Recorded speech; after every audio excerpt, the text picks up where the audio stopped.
So you've been doing crunches, maybe hundreds of them, and that layer around your middle hasn't budged. Here's the thing nobody selling you a 6-minute ab workout wants to admit.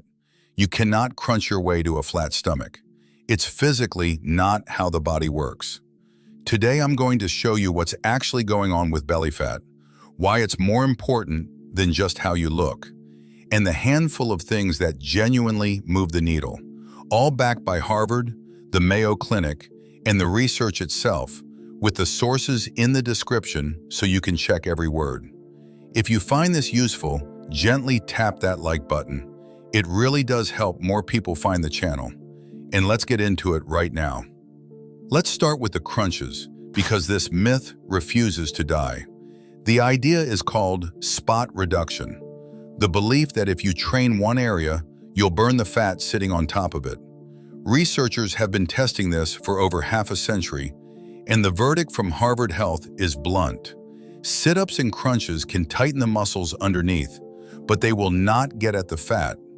When your body burns fat for energy, it pulls from stores all over you, not just from the muscle you happen to be working. So you can do 1,000 crunches and build a strong core that's still hidden under a layer of fat. The fat comes off as a whole body process, or it doesn't come off at all. Now here's the part that actually matters, and it's not about your genes. There are two different kinds of belly fat. The first is subcutaneous fat. That's the soft, pinchable stuff just under your skin. According to Harvard, that type, on its own, causes surprisingly few health problems. The second kind is the one to care about. It's called visceral fat, and it sits deep inside your abdomen, wrapped around your liver, your pancreas, and your intestines. You can't pinch it. You might not even see much of it. But it is biologically active.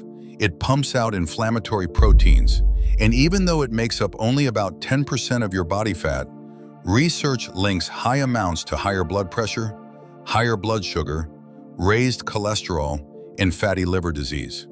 The Mayo Clinic ties excess belly fat to heart disease, type 2 diabetes, sleep apnea, certain cancers, and a higher risk of early death.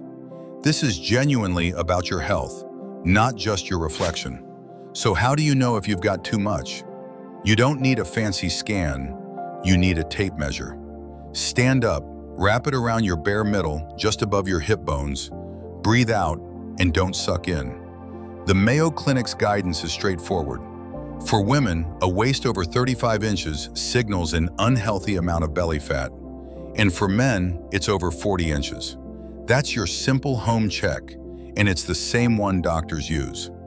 Quick pause. If you're finding this helpful, drop a comment with what you've tried before that didn't work. I read them, and it helps me make better videos. All right, so what actually works? The honest answer is whole body fat loss through a few unglamorous habits. First, your diet does most of the heavy lifting. The Mayo Clinic recommends building meals around minimally processed plant foods, vegetables, whole grains, fruit, nuts, with lean protein, and cutting back on added sugar and ultra-processed food.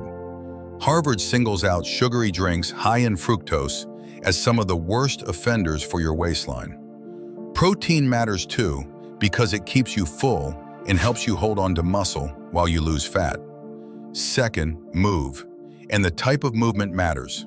Harvard's advice is to combine aerobic exercise, like brisk walking, with resistance training 2 to 3 times a week.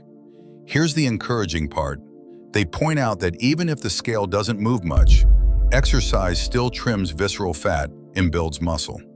And a large study published in JAMA Network Open, which tracked over 7,000 adults, found that combining a good diet with regular activity had the greatest benefit of all for cutting that deep, harmful fat. It's not diet or exercise, it's both.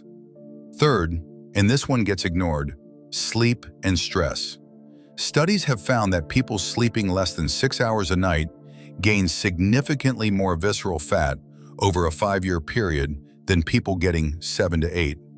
Chronic stress raises cortisol, which is linked to fat storage around the middle. So protecting your sleep and managing your stress aren't soft extras. They're part of the actual mechanism. And going easy on alcohol helps, since excess drinking is directly tied to a bigger waistline. So let's bring it home. There is no magic exercise that melts belly fat off one spot. The fat that matters most is the visceral fat you can't even pinch. And the way you lose it is boring on purpose. A mostly whole food diet, a mix of walking and resistance training, decent sleep, and managing your stress. Do those consistently and your waistline follows. Quick reminder, I'm not a doctor and this isn't medical advice. So if you've got a health condition, check with yours before making big changes. For more on this topic, including all of our sources, check the description below. And if you got something out of this video, do me a quick favor. Hit that like button and subscribe so you don't miss the next one. If any part of this helped you, I genuinely love to hear it. So drop a comment and tell me how. And if you know someone who's been killing themselves doing crunches with nothing to show for it, share this with them. They'll thank you for it. And since I just mentioned sleep and stress, that cortisol connection is a much bigger deal than most people realize. I made a whole video on it called The Secret to Sleep Nobody Wants to Sell You, and you can watch it right here.